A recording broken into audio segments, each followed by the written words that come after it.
Hello ladies and gentlemen, welcome back to FIFA Forest Green. This is episode 8 and I have played one game. We won, we beat Grimsby, it's all going well, 3-0 win, and we went into today's game against Luton in high spirits. Luton top of the league in real life, so I knew this was going to be a difficult game, but we are top of the league in game. Luton come into this in 4th place, so it's first against 4th. We have a 6-point gap at the top, and we were looking to extend that here. I think there are games in hand for the teams underneath us, but hopefully they'll lose and we can just get more points. That would be brilliant. We are the best defensive team in the league, but it's interesting to note there, I don't know if you saw that, Luton are sat in 3rd, so I wasn't expecting many goals here today. I wasn't. I swear. The Forest Green team that played in this first game then, and of course it is the 4-4-2. Why would I change it? It's working brilliantly. Collins and Murphy both play as instead of Church and Traore, who are still injured, but the rest of it is the full strength squad that you have come to know. Russell in goal, Ed, Irkavetti and the whole bunch. Luton Town are the biggest team probably that we have faced at this point in the game in terms of history and whatnot. This is the side they put out, and there's not actually many big name players in it. They're playing the diamond, which is rare on FIFA, rare in football nowadays. You never really see teams play the diamond, so they lacked a bit of width, I would say.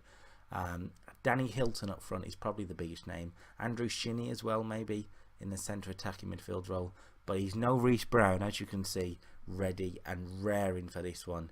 The midfield maestro. Match official Anthony Backhouse again.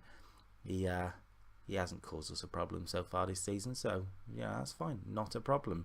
Danny Hilton there, I mentioned him earlier, he was the man to watch for them. But we made a very, very good start. James got away from Raya really luckily and played the ball through for Marsh Brown, and simple as that, 13 minutes into the game, it was Forest Green Rovers 1, Luton Town 0.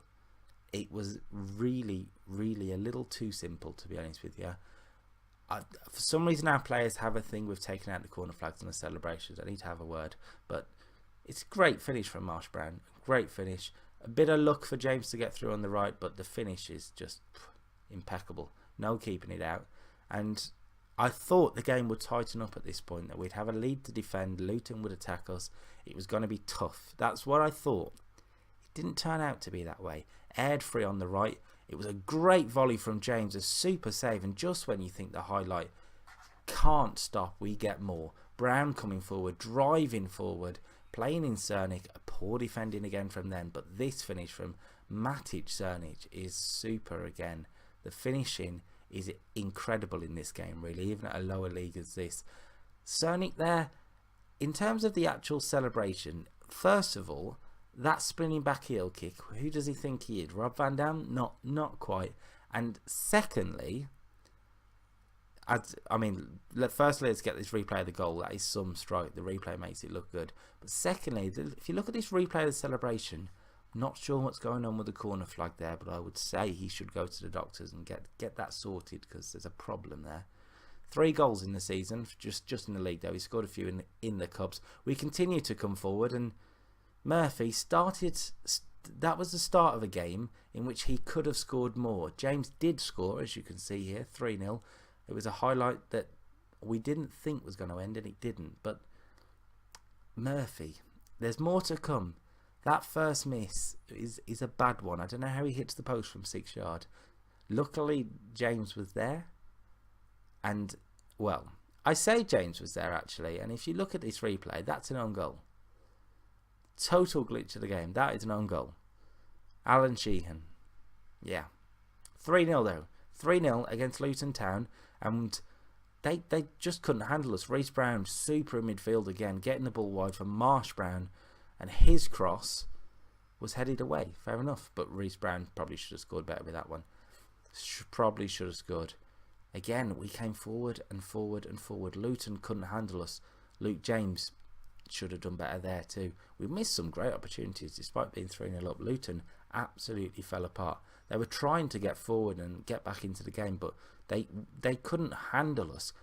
That is perhaps the worst miss. I mentioned about Reece Murphy, and the replay shows that this is probably the worst strike of all time. That is so far out of the stadium. Seriously. But it did mean at half-time first game, 3-0 against Luton Town.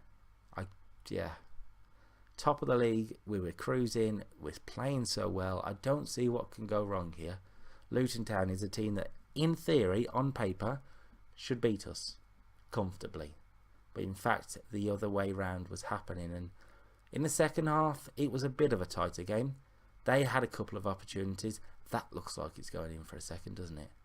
Senor. But in the end, it didn't matter. We were the better attacking side, and it proved in terms of getting the goals that we got.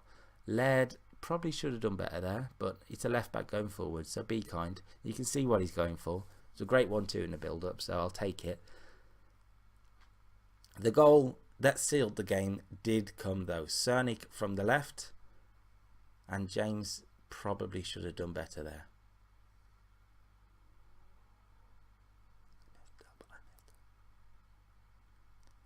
Luton kept attacking. Another headed opportunity, another bad miss, and Danny Hilton was not having a good day. If you take a look at the replay, it was a poor header, to say the least, but we see a replay of his reaction, and he's enraged. He doesn't look happy. The miss proved to be vital though, as we went up the other end and grabbed the fourth goal. Marsh Brown free on the right, and finally Reece Murphy gets his name on the score sheet. Finally, he probably should have had a hat-trick in this game. He settles for just the one.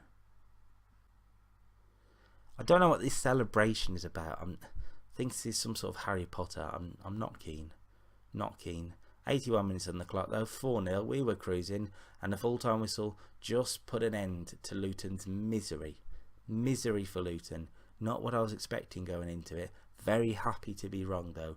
And another win at home, but we have made our home form impenetrable. We have been superb at home. It's a fortress. I don't know what the stadium is. The Forest Green Stadium sounds cool. We'll take it. But we have been superb. And it was proven yet again with another win against a title challenger, of course. Luton Town are up there for promotion with us. There are 3 promotion places, of course, in League 2. So things are going well so far. And we took that into the second game. Another league game. It's Carlisle United this time, and this is a team that actually you would think would be on our level in terms of League 2 sort of mid-table side. They're sitting in 8th, so they are fairly mid-table. They're just about in the playoffs, I think, or just there or thereabout. But we were top, dominating the league, and you know what? We had to take that form. The players to watch in the 2 games here was quite interesting. 12 goals for Luke James, second in League 2, but 4 goals in his last 3 matches for Miller up front for them. It's S. Miller. I'm going to go with Simon Miller because that just seems right to me. I have no idea if that's his actual name, but we'll go with it. Again, the Forest Green team that played this one, and why should I change anything? We've just beaten Luton Town 4-0. The players were fit, so no changes. The 4-4-2 keeps its place. Cernic and Marsh Brown, of course, are the danger men on the wings. It was nice to see if both sort of strikers can score in this one. Of course, James had his goal taken away from him for the own goal, so I'd like to see a goal from him. He should be top scorer in this division in terms of how we've played this season, and he's not for some reason.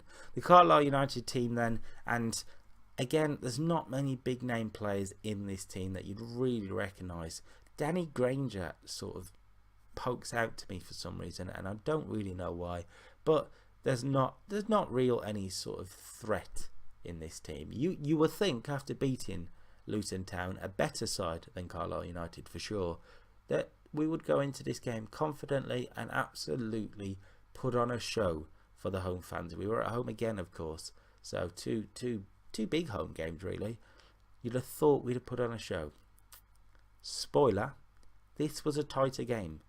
It started pretty well. A great ball from Cernic, Marsh Brown on the right, just 3 minutes in, and how close is that header from Collins? I mean, that is ridiculously close. It's a wonderful cross in and a bullet header from the Baldy in midfield, and don't look happy there, do I? There's some sort of twitch going on by looks of it. We continued to come forward in the opening 10 minutes. We did start the game well, I must stress. James on the way back, and that's 1-0. That's some finish, isn't it, from Reece Brown, who, while he has been really, really good in midfield for us, he's controlled the play. He's passed the ball brilliantly, going out wide to Cernic, to Marsh Brown. He hasn't got enough goals, I would say. This is just his 3rd league goal of the season, which we'll see on screen in just a moment. It's a great finish. I think he needs to get forward more, but a bit more of a Lampard role for him in terms of getting late into the box. It worked there, and it was 1-0. Reece Brown was very happy, but I would like to see more goals from him.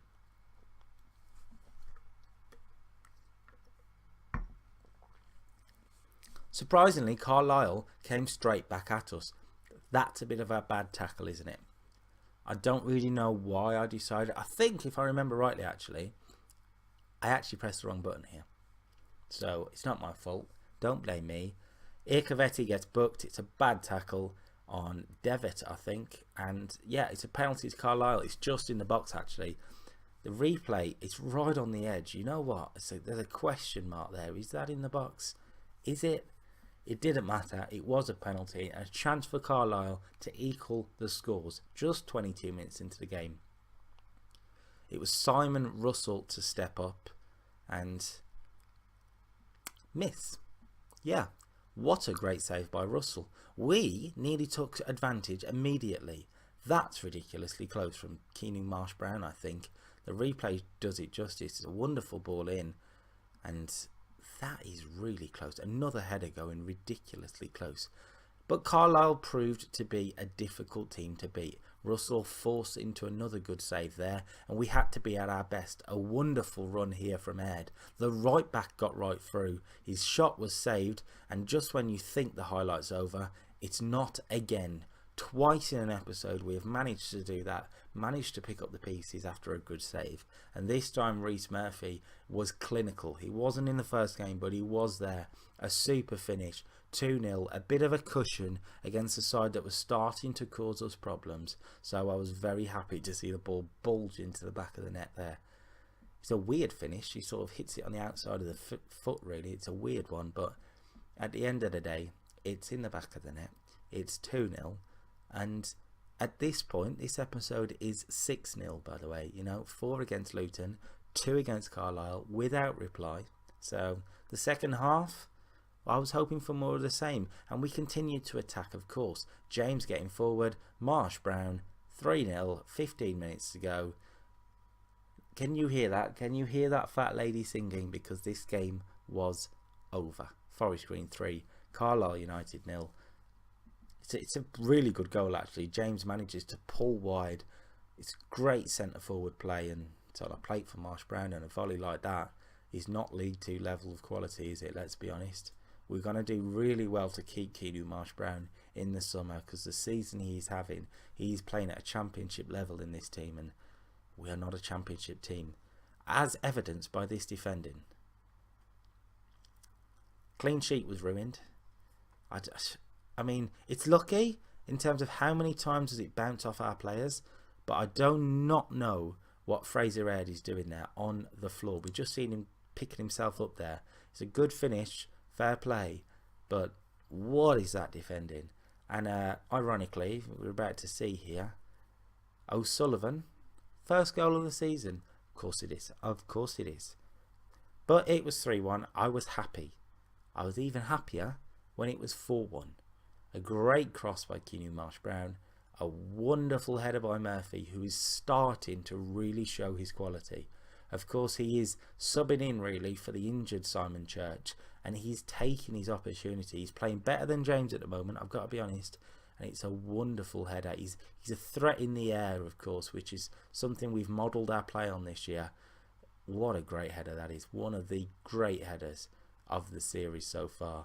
And it was 4-1. The game was well and truly over now. It was just seemingly a consolation for them. But we were weakened from corners. The goalkeeper, I don't know what he's thinking there. I do not know why Russell has decided to rush out and get nowhere near the ball. That should have been 4-2. And that would have been really, really interesting going into the 5 minutes.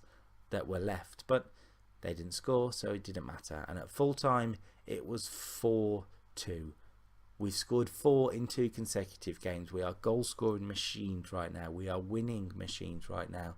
I don't see when it's going to stop. There is a massive FA Cup game coming up against Crystal Palace. So that one, of course, will be on series because it's the biggest team we've ever faced so far. But that's going to be the biggest test. It was 4-1 here, and can we continue it? That means there's only one way to find out. There will be a special weekend upload, so check that out on Saturday for the next episode. Until then, from me to you, goodbye.